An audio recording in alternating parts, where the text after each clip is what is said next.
Okay, so this is a video I did not think we would be making. No. But unfortunately, one of our very beloved brands is in the middle of a really big shakeup. And if you've been anywhere near this community or anywhere near the kind of subversive art community, then you know that we're talking about Mondo. And so we have a whole timeline. We're going to go through all the events that have transpired on Funko's side, on Mondo's side, how they tie together, and maybe how this situation unfolded. I want to be clear that we're only going to come with like cited sources.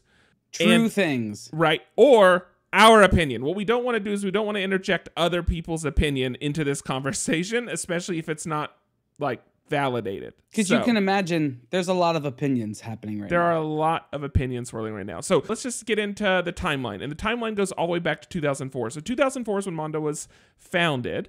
And Mondo was a subsidiary of sorts of Alamo Drafthouse. And it would print T-shirts and then went on to make posters and those type of things. Here in Austin, Texas. Right, yeah, right in Austin. Now, I did not interact with Mondo all the way back in 2004.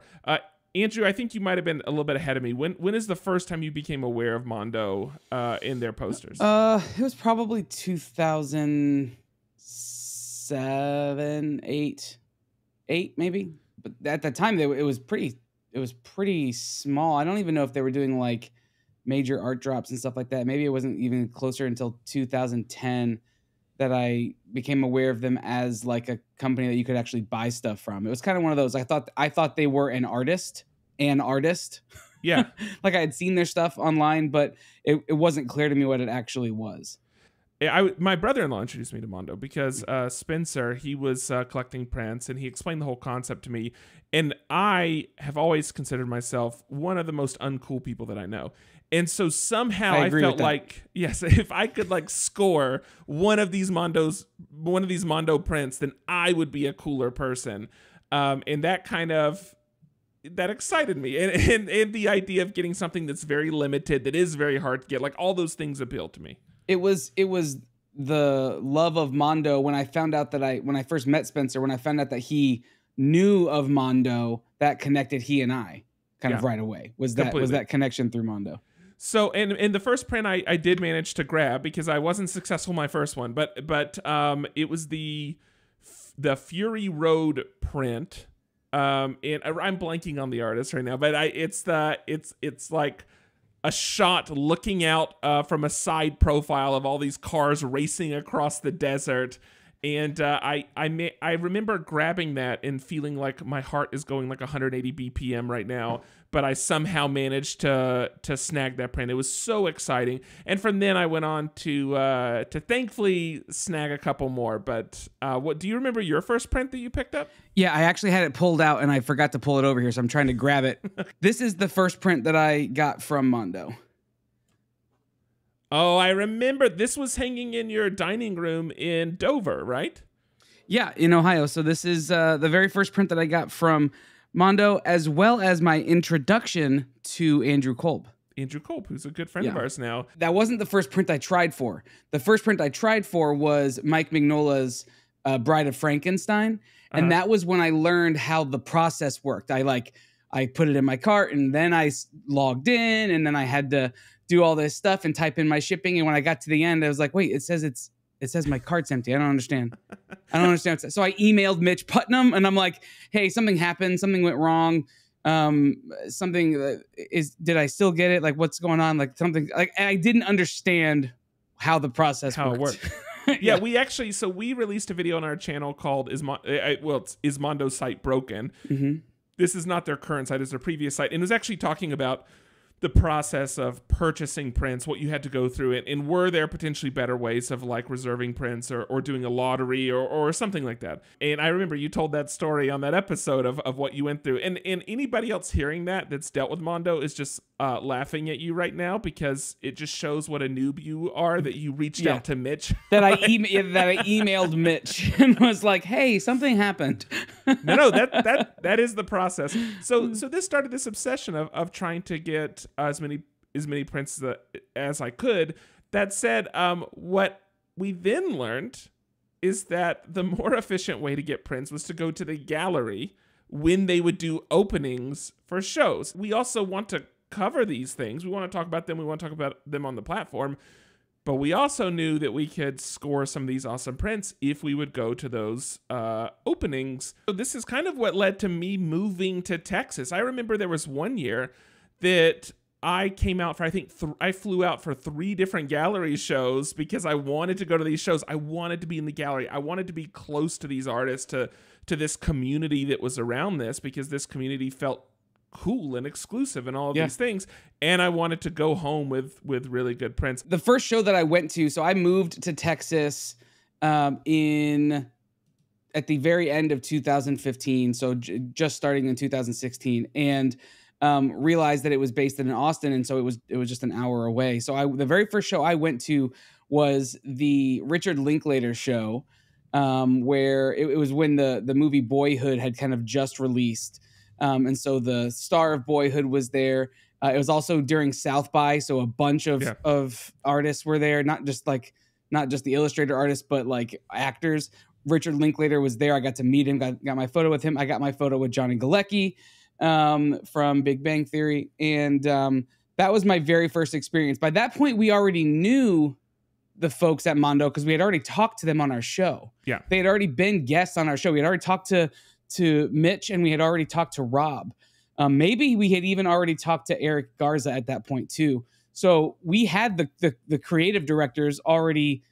We were already friendly with them, and I got to come out to that show as a press, which was our first introduction into the Mondo verse. So that was my first experience with an actual Mondo show. That was before you moved out here. I want to say that for the last maybe for the last 2 years the gallery was here, I'm not sure if we even missed a show.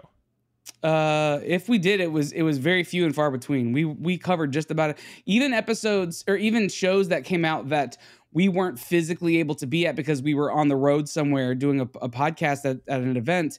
We would send people with our M of 1 credentials. I remember us sending Jason Lindley and EJ to cover a show so for our YouTube channel. Like I remember like we were very involved in, and we went to the Mondocons. We did all of the things. We would run into the guys at Alamo Draft House for different movie premieres and things. Like I remember just having, just mingling with them.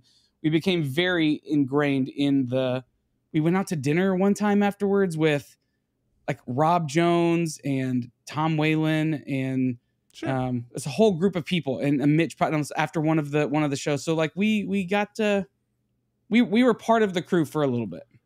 Yeah. I don't know that any of them remember us, but I like to think that I was. So this is going to go up to Mondocon, and this is kind of the last time I got to interact with Mondo in person, and this would have been the last Mondocon.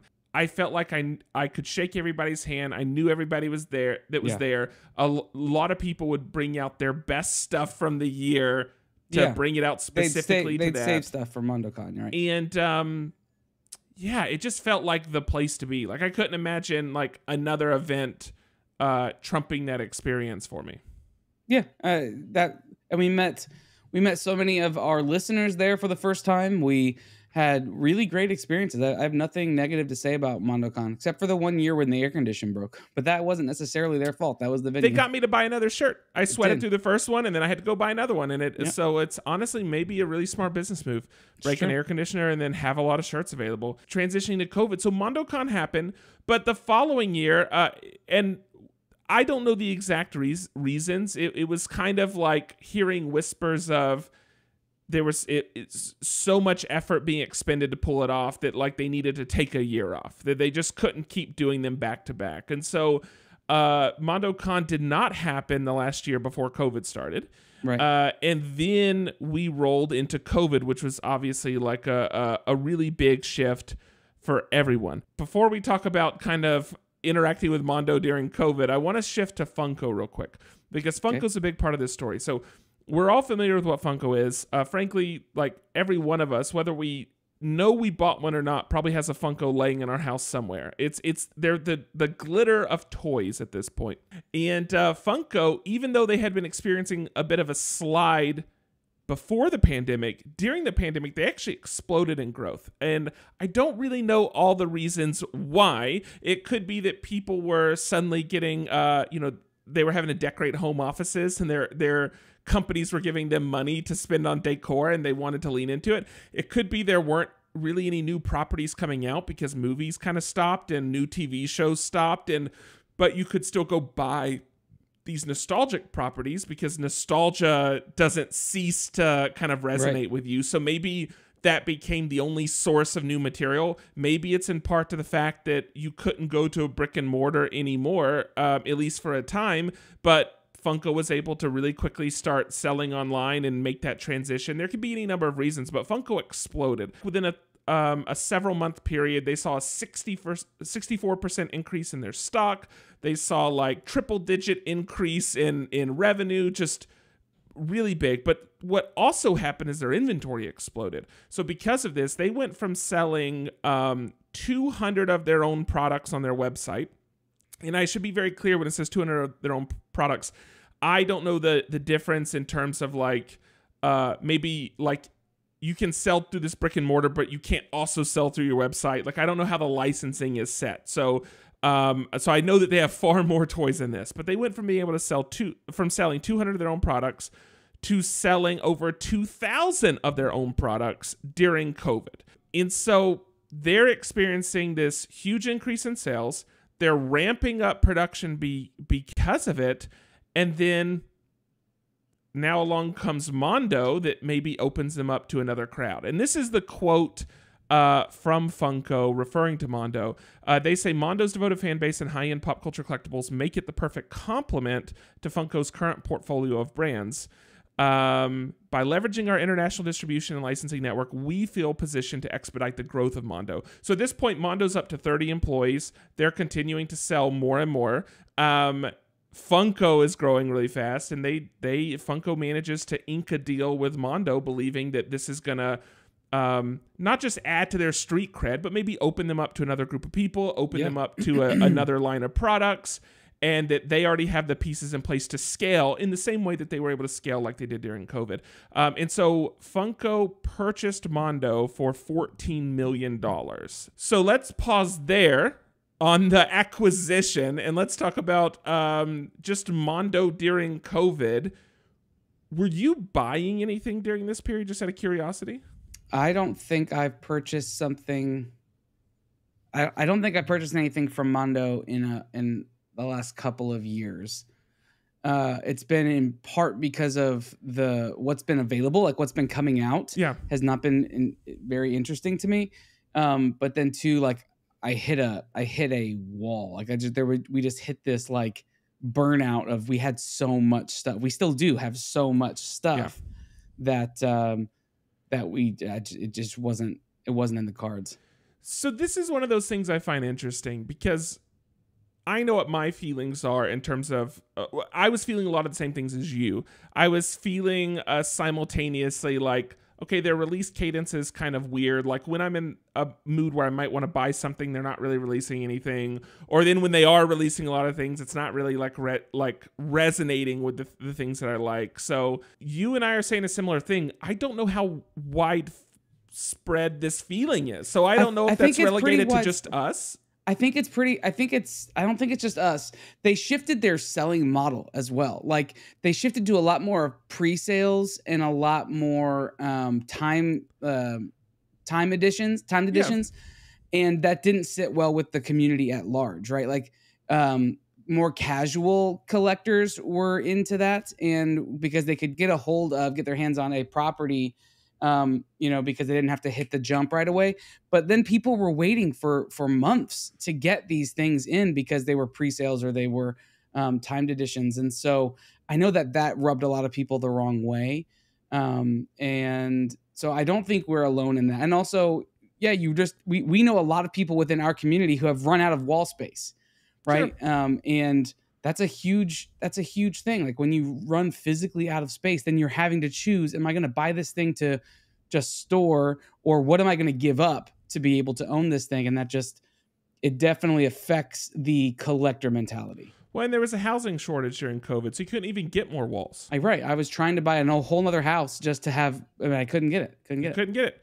Yeah, so it's interesting because I find myself, and it's not just with this conversation. This isn't just how Mondo was, like sentiment with Mondo, but I see this with other stuff in our community, how like the sentiment seems to be, it's like we all kind of have this like spidey sense that goes off at the same time. And so I do get the feeling that many more people were feeling that way, even if Mondo had not done something that made me feel that way, like explicitly, even if I can't pinpoint a moment, there was this shift in sentiment happening. And so I'll say that I went from, like, frankly, whether I like the property or not, trying to score every single release that I could, or at least variant. If it didn't have a variant, I wasn't as interested. But I went from trying to score every single release that I could to not participating at all, not even, ignoring the emails when they came in my inbox, all that type of stuff. So there was this kind of shift. I ended up not interacting with them very much.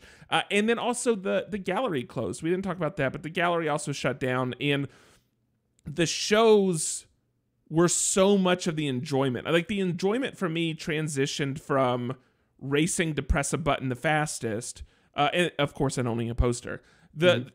It transitioned to, who am I going to see in person? Who's going to be back that I saw last time? Or who am I going to get to hang out with? Oh, and I'm going to score a piece of art and then go get some torchies. Like, that became the Mondo experience for me. And then that experience was gone as well. And of course, Mondocon was also gone.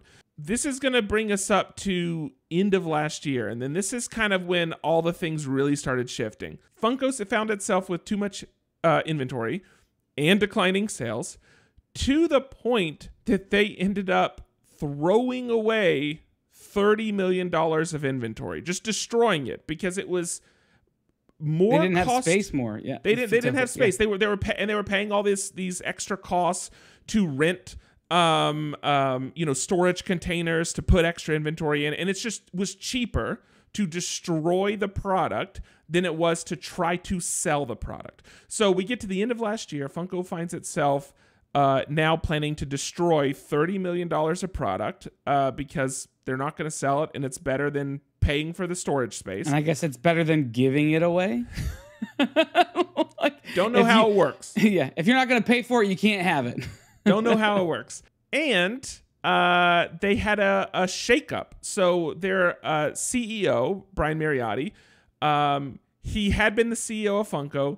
He was not at the time. Andrew Perlmutter was the CEO. And then Brian ended up returning to the role of CEO. I believe this was back in December. Andrew stepped down to president. And then their CFO also stepped down and was replaced. So there was a big shakeup in terms of structure. So imagine that this acquisition happens a year ago. Funko is just on the up and up.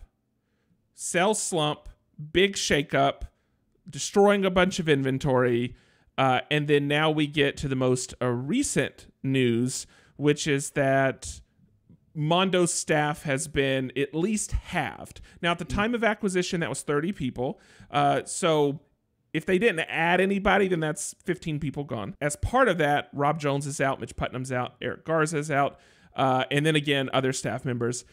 In terms of the people leading projects around posters specifically, this would seemingly be all of the leaders. Yep, all the creative directors, all the people who were setting up and working through IP and all that stuff. They're gone. Now, toy and record divisions are there, and I don't think we heard about anyone big in either of those divisions being let go, at least this time. I believe Mo is still there. But on the poster side, to be clear, this does not mean that Funko is shutting down the poster division. All this means is that they have laid off staff in that division. This is the one part of rumor that I'll throw in. There are sources close to what is happening that say that Funko intends to still create posters. And so then that brings us to today. So this has been announced a couple days ago, and we've had a lot of reaction from people. I know Daniel Danger's tweet is probably the one that's floating around the most. And this is what he says. He says, Funko effectively decimating Mondo by firing the creative old guard of Rob Jones, Mitch Putnam, and Eric Garza, among others, is a travesty and sheer idiocracy. End of an era, but I'm with them for whatever they want to do next, and I imagine every Mondo artist will follow. I have a feeling that sentiment is shared very widely. Yeah, and actually, so Daniel Danger has an extended version. I thought that the one that you were talking about was the Instagram one, where it's like a 5-page, carousel of stuff. But this was Mitch Putnam. He said, I feel like I should probably say something, as you've probably heard, after 14 years at Mondo, myself, Rob, and Eric, and a number of people we love were let go by the new-ish owner. We get it. Things don't last forever. This isn't about them. I wanted to write something to say how much we truly love and appreciate every artist, studio, printer, coworker, and collector we worked with over the years. It was an unbelievable ride and an absolute honor to be a part of your lives. I have heard from many people I love today, and it truly means everything. Huge love, and let's see what happens next. Yeah. And then there's one other that I know is floating around in our community. It's a message by Matt Taylor, and he posted, this sucks and we're all sad, but maybe we can all cool it on the Called It or I Saw This Coming. And then he makes a few snarky comments. Congratulations for being outstanding armchair business experts, but please remember, people lost their jobs. Artists have lost an amazing company. The whole situation is bad, and crowing about how this was in the cards is not cool.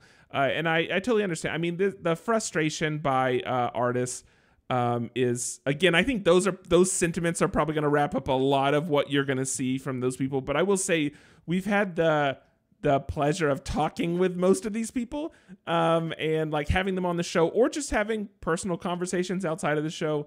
And I certainly feel awful for, everyone that was involved and hit by this.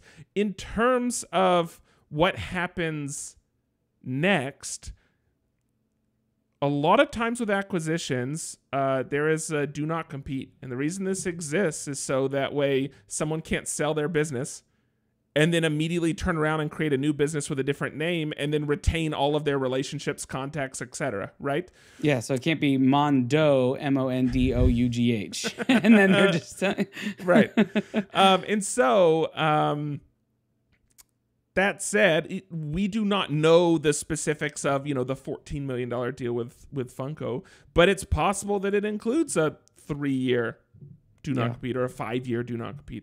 So we'll have to wait and see what happens next. Oh, if there's one thing that I do feel confident about creatives, it's that creatives never stop creating. Creatives have to create, and they have to create through some avenue. And if you cut off one avenue from them, then they will just create through a different avenue for the time being. It will not end. And so I have to imagine that something will happen, and something will happen sooner rather than later. But sitting here today, and without, Rob or Mitch or Eric or one of these people speaking up, it's impossible for us to guess what the next step will be.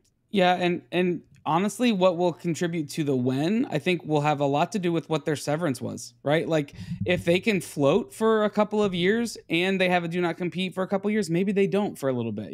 Take a little bit of a hiatus, take a little bit of a siesta.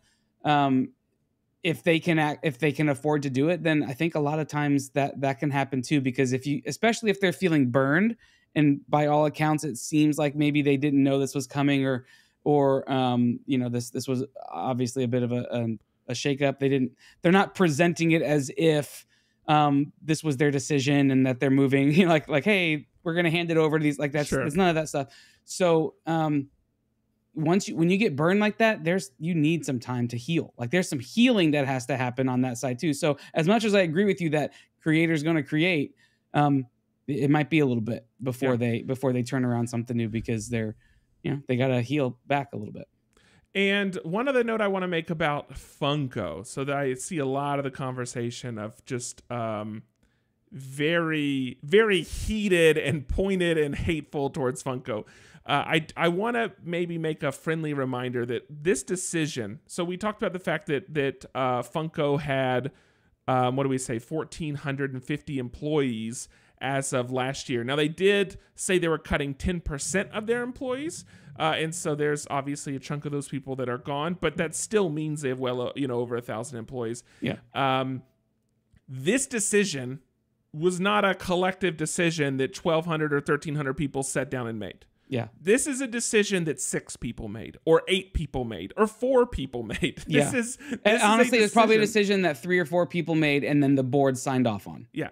This is not a decision that Funko Collective put together. And I guarantee you there are plenty of people at Funko that are upset about how this has transpired. We know some of those people. Yeah, not remaining or remaining. I guarantee you there's plenty of people. And I also want to make a note that some of the conversation has devolved into calling out people's artistry as well. Like, and I would caution that even though Funko has a very specific style, and even though it can feel very paint by numbers, there are artists, and there are artists in our community and other communities that still put a lot of effort into the art they create, even if the art they create is bounded in a very tight box. Yeah. So my suggestion would be to still have respect for the creatives on both sides of what's happening. Right. And please point your anger and frustration at those 6 or 8 people that ultimately are the ones that made this decision. And then again, certainly wishing the best for everyone involved, and not just on the Mondo side, but also the other people that were laid off from Funko in this. It's going to be very easy for this news to kind of, about these 3 or these 5, to eclipse the news about the other 130 or 150 or whatever it is. But just remember, other people were affected as well. So that's a huge thing to remember. It's to start crapping on people's art. Like, there are people behind that, and none of those people are the people who made this decision. And to do that is, especially in a world where the people we're trying to protect, or the people we're trying to stand up for, are artists who would not want to do that, right? Who are their whole job has been to support artists. The whole thing was to support artists and people who love art. Us doing that, or you doing that, tears down the very thing that they were trying to do. So you're not doing them any favors by saying that Funko is trash. And while you can be upset and you can express your frustration, channel it in the right direction. because you're not doing anyone any good to not do that, to just throw the baby out with the bathwater, to just spray it all out, throw a wide net. It's not great. Yeah, absolutely. All right. I think that's it. I think that is the Funko Mondo situation explained. And hopefully without very much opinion. Hopefully you got a bunch of fact just now. And if we get more information, you'll hear us talk about it on Monday as we record Pop Culture Roundtable on Twitch, twitch.tv/M1 podcast. Check us out there live, 7 p.m. Central, 7 p.m. Central, 8 p.m. Eastern. I had a moment of trying to remember when we actually record, somewhere around that time, or catch the podcast as well. And for back episodes, make sure you check out m1.network. Andrew, anything else before we sign off? No, this was heavy news, and we will continue to feel it as it goes on, as the weeks go on. So thanks for tuning in. We'll see you on Monday. Yeah, have a good one.